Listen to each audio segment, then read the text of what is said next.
Welcome to the AI Checkpoints. Today we're cutting through the noise to explore how AI agents are, well, fundamentally reshaping financial services. You know, the relentless deluge of data, those impossible deadlines, the sheer kind of burden of information that even the brightest minds grapple with. We're diving into how the next generation of AI isn't just assisting, but truly revolutionizing this high-stakes world. We've pulled together insights from key players like Anthropic, JPMorgan, Bloomberg, DataCamp, and Brightwave to give you a clear, concise understanding of the what, why, and how of these game-changing AI collaborators. So let's unpack this. Yeah, absolutely. It feels like for years AI was this sort of distant concept, right?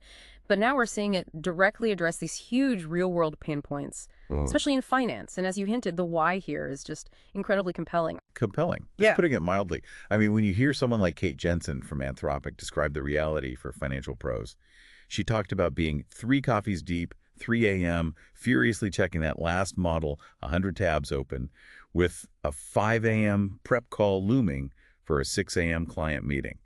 That just paints such a vivid picture of this information overload. Is it really that intense? Oh, it absolutely is. Think about it, the sheer volume, the speed, the complexity of data in today's financial markets. It's reached a point where human intelligence alone, no matter how good you are, it's just not enough. I saw David from JPMorgan described traditional investment research as a very manual and time-consuming process. Right.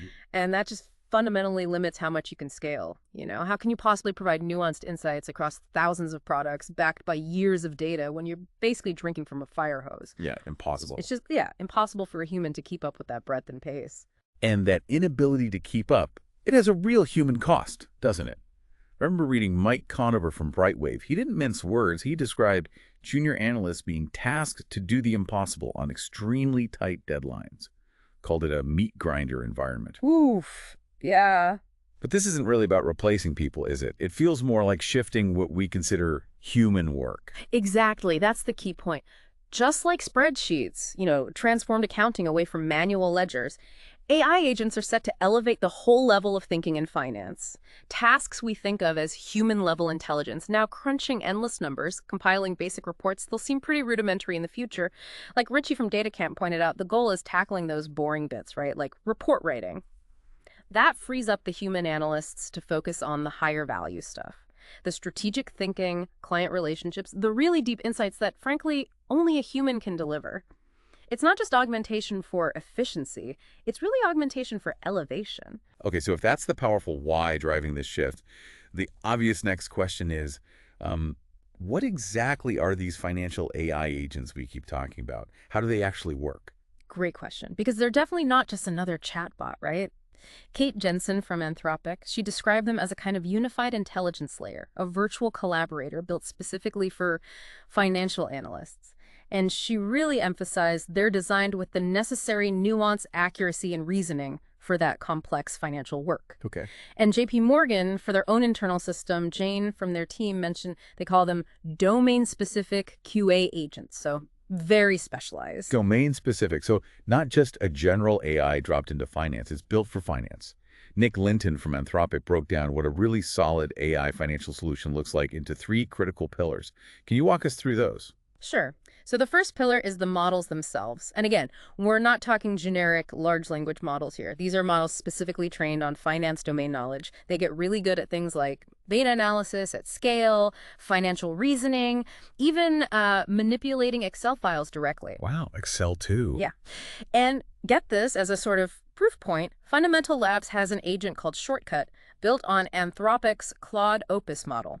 It actually passed 5 out of 7 levels of the Financial Modeling World Cup competition. No kidding. Yeah, with over 83% accuracy. That tells you something about how capable and, frankly, accurate these specialized models are becoming. Okay, passing a financial modeling competition. That's definitely a practical application few might expect from AI right now. Yeah. So what's the second pillar then? What builds on these models?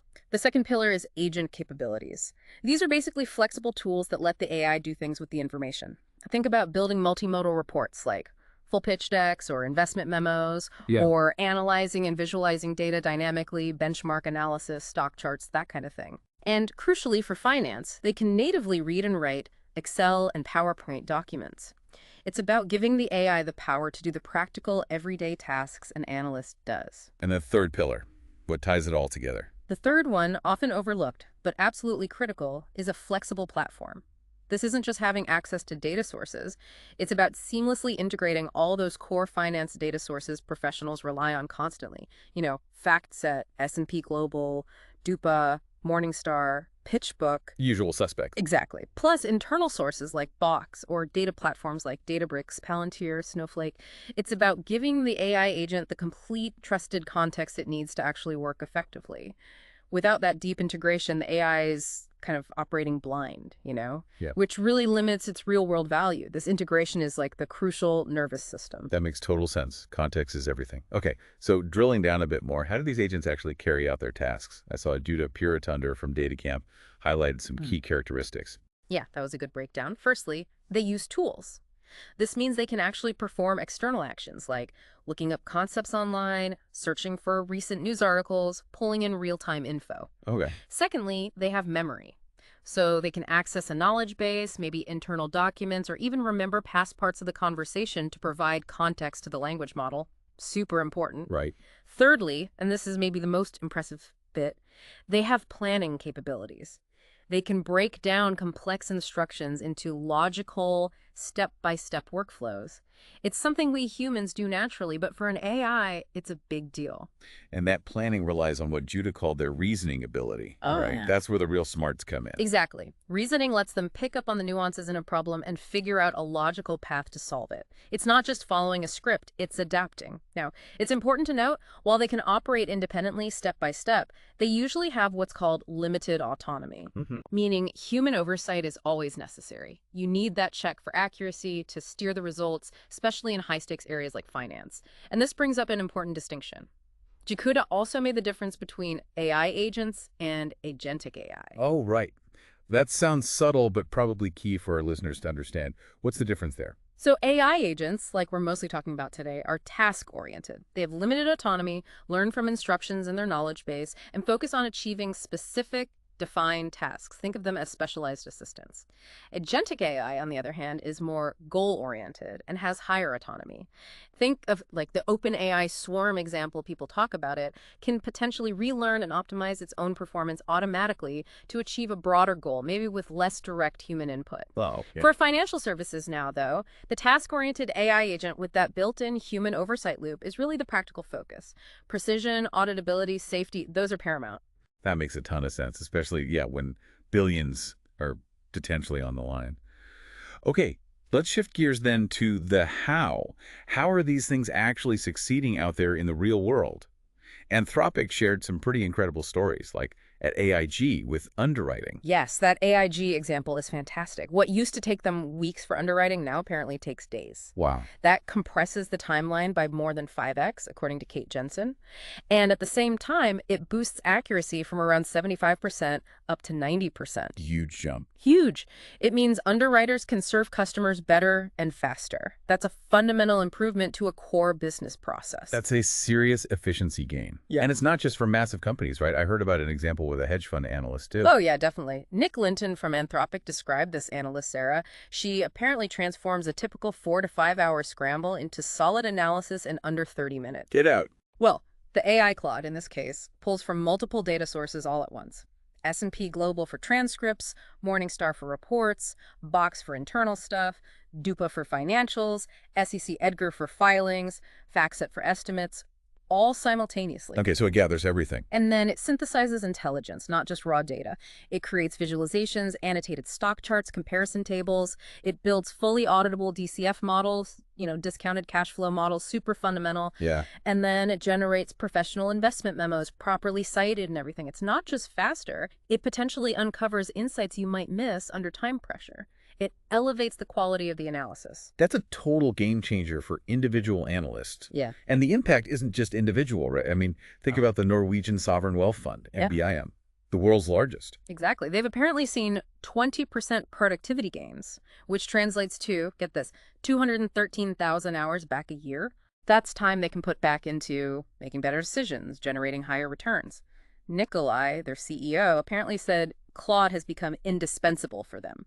That's a massive validation on a global scale. Indispensable. Wow. Okay, turning to JPMorgan. They built their own internal thing, right, called Ask Yeah. David. Yeah, ask David. And apparently David stands for Data Analytics, Visualization Insights, and Decision-Making Assistant. Bit of a mouthful, but clever. Okay. Jane from their team explained it's not just one AI, it's a multi-agent system. You've got a supervisor agent running the show, Okay. a structured data agent for hitting databases via SQL or APIs, an unstructured data agent using RAG retrieval augmented generation to sift through documents efficiently, Right. RAG is huge for document. and an analytics agent using their own proprietary models for the number crunching. So it's like a whole team of AI specialists working together. That sounds... Incredibly powerful, especially for like real-time decisions. It really is. Imagine an advisor in a client meeting gets asked about, I don't know, a terminated fund or some obscure market event from years ago. Ask David can apparently instantly grab the data, run the analysis, pull up insights, generate charts right there in the meeting. Real-time decision support. That's huge. And their system even has a personalization node to tailor the answer in more detail for a due diligence specialist, maybe, versus a higher-level summary for an advisor. Smart. And a reflection node that uses another LLM as a sort of judge to make sure the answer actually makes sense before showing to the user. It's all about trusted, context-aware info, super fast. That real-time aspect in client meetings, Yep. yeah, that's a massive competitive edge. What about Brightwave? Mike Conover mentioned their knowledge agents, digesting huge amounts of content. Right. Brightwave's focus is on digesting these very large corpuses of content in the financial domain. Think due diligence, mutual fund analysis, understanding complex vendor contracts, stuff that involves reading thousands of pages. Ugh, yeah. Painful. Exactly. Their system is designed to sort of mimic how a human analyst would do it. Find comparable documents, assess the content, pull out key findings, enrich them, check for errors, and then synthesize it all into a coherent story.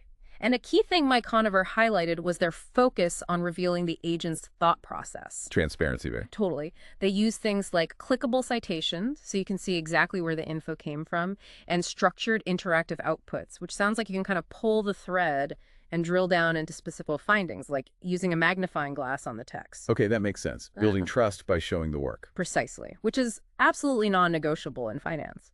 So it sounds like the how is evolving fast, but the results are already really tangible. Given all this progress, what's the path forward? How should firms be thinking about adopting AI in finance? Peter Lersery from S&P Global's Kensho Technologies observed that the whole conversation has shifted, hasn't it? Yeah, fundamentally. He said it's no longer what can AI do, it's now how do we truly make our company or institution an AI forward group. There's just enormous traction for these generative AI solutions now. And it's going beyond just making things faster, right? Absolutely. Vic Krimbot from Deloitte pointed out that while, yes, the productivity gains are significant and often the starting point, firms are now looking much broader. They're seeing AI's value in developing totally new products, rethinking distribution channels, seriously enhancing risk management and controls, and improving both the employee and the client experience. So it's moving from just a tool to cut costs to more of a strategic enabler. Exactly. A strategic enabler for growth and innovation across the whole business. And this wider view ties into that critical philosophy. Humans and machines coexisting.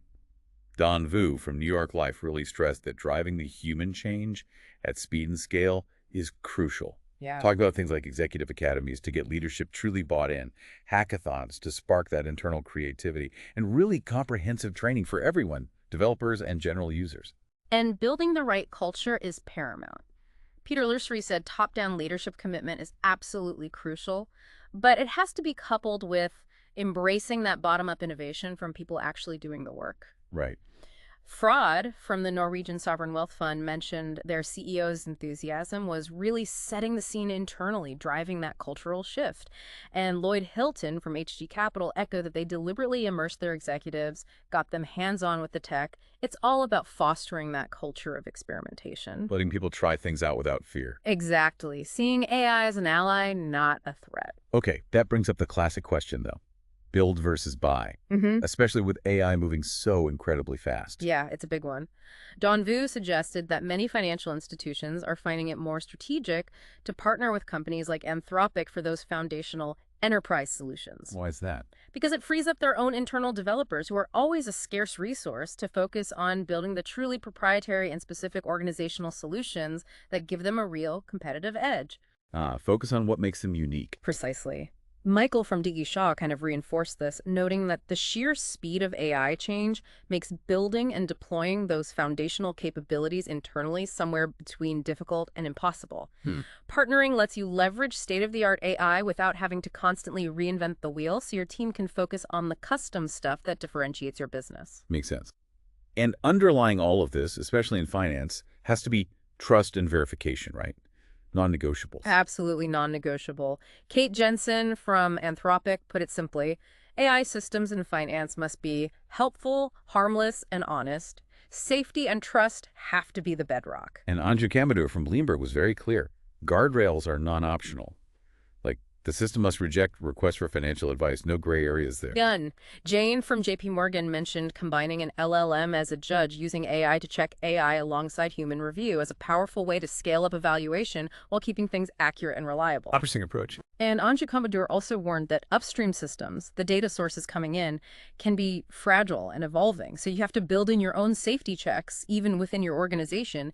Don't just trust everything implicitly. Right. Verify, verify, verify. Which leads to what they call evaluation-driven development for these Gen AI projects.